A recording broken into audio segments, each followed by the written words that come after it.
할렐루야. 그리스도의 평화가 너희 마음을 다스리게 하여라. 그리스도의 말씀이 너희 가운데 풍성히 머무르게 하여라. 주님께서 여러분과 함께 루카가 전한 거룩한 복음입니다. 예수님의 부모는 해마다 파스카 축제 때면 예루살렘으로 가곤 하였다. 예수님이 12살 되던 해에도 이 축제 관습에 따라 그리로 올라갔다. 그런데 축제 기간이 끝나고 돌아갈 때에 소년 예수님은 예루살렘에 그대로 남았다.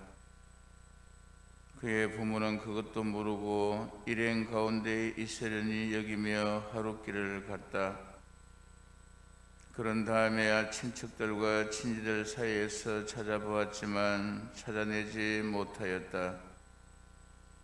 그래서 예루살렘으로 돌아가 그를 찾아다녔다. 사흘 뒤에야 성전에서 그를 찾아냈는데 그는 율법 교사들 가운데 앉아 그들의 말을 듣기도 하고 그들에게 묻기도 하고 있었다. 그의 말을 듣는 이들은 모두 그의 슬기로운 답변에 경탄하였다. 예수님의 부모는 그를 보고 무척 놀랐다. 예수님의 어머니가 얘야 우리에게 왜 이렇게 하였느냐? 내 아버지와 내가 너를 애타게 찾았단다 하자 그가 부모에게 말하였다. 왜 저를 찾으셨습니까? 저는 제 아비 집에 있어야 하는 줄을 모르셨습니까? 그러나 그들은 예수님이 한 말을 알아듣지 못하였다. 예수님은 부모와 함께 나자렛으로 내려가 그들에게 순종하며 지냈다. 그의 어머니는 이 모든 일을 마음속에 간직하였다. 예수님은 지혜와 키가 자랐고 하느님과 사람들의 총애도 더하여 갔다. 주님의 말씀입니다.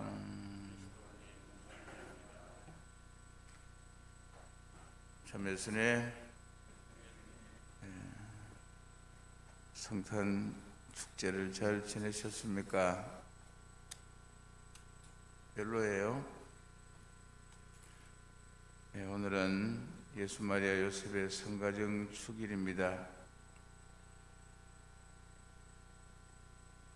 성가정 축일을 맞이해서 가정에 대해서 오늘 생각해 보는 시간을 갖도록 하겠습니다. 십계명에서도 우리 모든 사람들은 부모님과 어른에게 효도할 것을 맹시하고 있습니다만 오늘 제일 독서는 가정 안에서 효도가 제일 중요한 자리를 차지한다고 말합니다. 아버지와 어머니를 공경하는 것은 죄를 용서받는 일이며 동시에 보화를 하늘에 쌓는 것과 같다고 합니다. 너는 내 아비가 늙었을 때 잘 보살피고 그가 살아있는 동안 슬프게 하지 마라.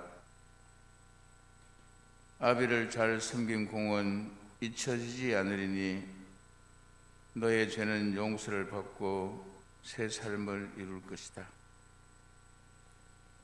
오늘 일독서는 우리에게 효도가 우리 부모님을 살리는 일이고 나아가서 우리 자신을 살리는 지름길이라고 가르치고 있습니다. 여러분들이나 저나 부모님께 효도를 해야 하는 것을 모르는 사람은 아무도 없습니다. 그렇지만 우리 모두가 효자는 아닌 것이지요.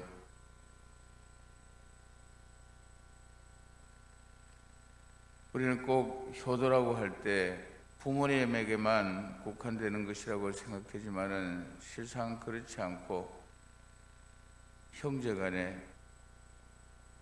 부부간에, 또 내가 자녀에게 해주는 그런 모든 인간적인 관계가 효도라는 말로 정리되어 있다고 봐야 할 것입니다. 부모님을 비롯해서 내가 가장 가까이 지내고 있는 그런 가족들과 좋은 관계를 유지해야 된다. 효자로서의 삶을 살아야 한다. 모르는 사람은 없지만은 모두가 다 효자가 아닌 것은 효도하는 것을 자꾸 미루기 때문이 아닌가 하고 생각해 봅니다. 지금보다 형편이 더 나아지면 그때 효도를 해야지. 아이가 대학을 마치고 나면 그때 부모님께 좀 더 용돈을 드려야지. 이렇게 미루다 보면 어느새 부모님들이 돌아가시고 맙니다. 부모님들께서 돌아가신 뒤에 못다 해드린 효도 때문에 후회하면서 사는 것이 대부분의 사람들이라고 합니다. 그러나 우리 가톨릭 신자들은 얼마나 다행인지 모르겠습니다. 왜냐하면 이미 돌아가신 부모님들에게도 효도할 수 있는 길이 있기 때문입니다. 우리 가톨릭 교회는 성인들의 통공 교리를 믿습니다. 지상에서 우리들이 바치는 그 기도가 연옥에 있는 영혼들에게 전달되어지고 우리 기도 덕분에 하루빨리 천국을 갈 수 있는 길이 있기 때문에 우리는 돌아가신 부모님, 조상들, 형제 친척들을 위해서 기도할 때 우리는 못다한 효도를 드릴 수 있기 때문에 얼마나 다행인지 모르겠습니다. 기도를 통해서 산 사람과 죽은 사람이 만날 수 있기 때문이죠.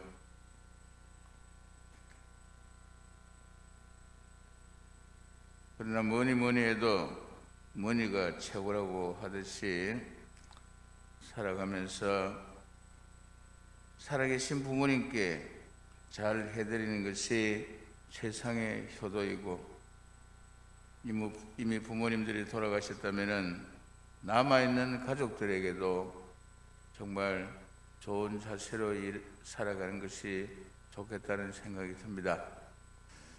어제 우리 수녀님들이 저에게 예쁜 카드와 이 책을 한 권 크리스마스 선물로 주셨는데요. 75세 되시는 최명순 필립 네리 수녀님이 쓴 글입니다. 이 수녀님이 이 진동이 우리 근처의 진동인 것 같은데 아마 공동체가 하나 있는 모양입니다. 그곳에서 닭을 키우시면서 이렇게 생긴 얘기들을 일기 형식으로 이렇게 적어 놓은 책인데 너무 재미있게 읽어서 책을 잡자마자 어제 새벽 2시 반까지 해서 다 읽었습니다. 다 읽었는데 여러분도 한번 찾아보세요. 참 책이 너무 어렵지도 않고 아주 쏙쏙 귀에 들어오는 내용의 얘기들을 닭을 키우면서 또 스님의 어떤 얘기들을 정리하고 있는데, 이 부분 스님께서 가족들에 대한 얘기를 하는 부분을 잠시 소개를 하면은요, 스님이 제일 맞으시고 남동생이 있고 남동생들이 있고 여동생이 딱 한 명 있는데, 스님은 휴가 때 이 여동생에게만 주로 가 있는답니다. 여동생은 언니를 위해서 삼시세끼 따뜻한 밥을 해주고 너무나도 살갑게 해주기 때문에 올케들에게 가서 집에 가는 것은 별로 마음에 안 든다는 것이죠. 그런데 한편으로 곰곰이 생각해 보면은 동생 입장에서는 나쁜 언니를 두었고 언니 입장에서는 좋은 동생을 둔 그런 처지라는 이런 내용의 글을 보면서 스님이 이런 사소한 일상 속에서도 자신을 반성하고 이렇게 있는데, 여러분들은 형제간들 중에서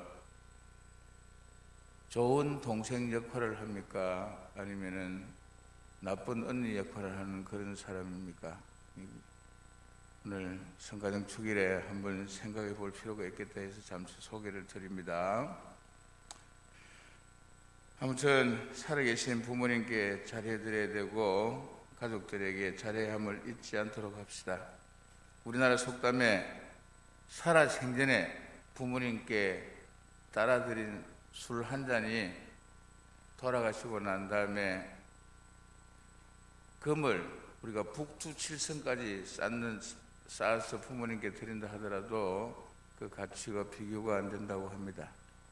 살아계실 때, 옆에 계실 때 배우자들에게, 자녀들에게, 또 부모님께 잘해주는 그런 사람이 되도록 합시다.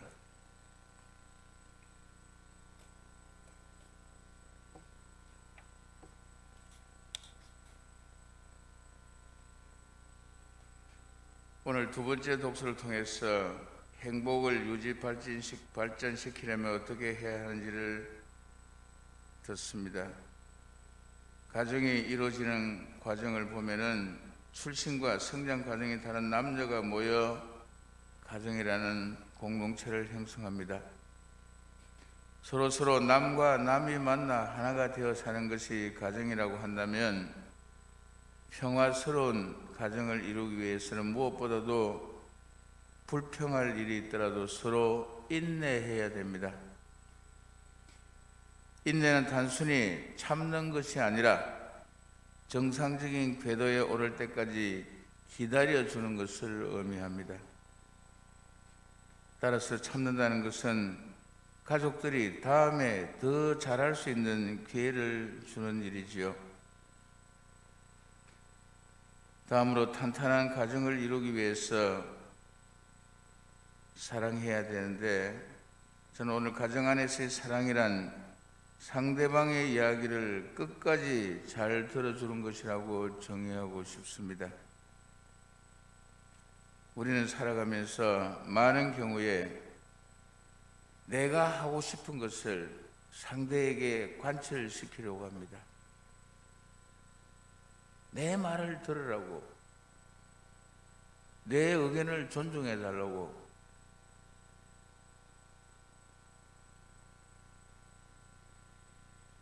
그러나 상대에게 내 이야기를 관철시키려고 하지 말고 먼저 남의 이야기를 잘 들어주는 것이 중요합니다.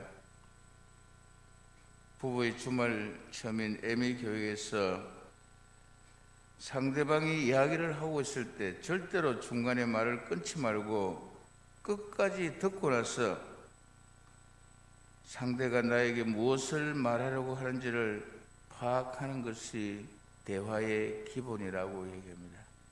내가 많이 얘기하는 것이 대화가 잘 되는 것이 아니라 상대가 무슨 얘기를 하고 있고 무슨 생각을 하고 있고 무엇을 원하는지를 파악해내는 것이 대화의 기본이라는 것이죠. 그래서 가정생활을 하면서 내가 좋은 관계, 좋은 남편, 좋은 아내, 좋은 부모가 되기 위해서 가족 구성원의 이야기를 자꾸 듣는 그런 습관을 가지도록 해야 할 겁니다. 마지막으로 우리 신자들은 성가정을 이루기 위해서 하느님을 중심으로 모시는 삶을 살아야 됩니다. 언뜻 보기에 예수님과 마리아 요셉이 이룬 가정은 인간의 눈으로 보기에 참 한심합니다. 처녀 마리아의 임신, 이런 사실을 알게 된 어려운 요셉 남편, 남모르게 조용히 파혼하기로 결심합니다. 마리아와 요셉이 이런 엄청난 인간적인 어려움을 어떻게 극복했습니까? 마리아와 요셉은 하나님 중심으로 사는 삶으로 살았기 때문에 이런 인간적인 모순의 갈등을 해결할 수가 있었습니다. 자기에게 닥친 이 엄청난 문제를 인간적인 관점에서 해결하려 하지 않고 하느님의 관점에서 해결했기 때문에 어려움을 뛰어넘을 수가 있었던 것입니다. 따라서 우리들도 성가정 주일을 맞이해서 하나님을 우리 집안의 중심으로 모시고 살아가야 합니다. 다시 말하면 집안에 이런저런 문제들이 생겼을 때 주님의 눈으로 바라보는 습관을 가져야 하겠습니다. 내 앞에 놓여 있는 이 가정의 여러 문제를 예수님은 어떻게 해결하실 것인가? 나의 인간적인 기교를 통해서 어려움을 해결하려고 하지 말고 주님께 기도하면서 우리의 어려움을 이겨내도록 노력해야 할 것입니다. 바오로 사도의 에베소서 말씀을 들려드리면서 강론을 끝맺도록 하겠습니다. 내 부모를 공경하라 하신 계명은 약속이 붙어있는 첫째 계명입니다. 그 약속은 계명을 잘 지키는 사람은 복을 받고 땅에서 오래 살리라는 것입니다. 어버이들은 자녀의 마음에 상처를 입히지 말고 주님의 정신으로 교육하고 훈계하며 잘 기르십시오. 아멘.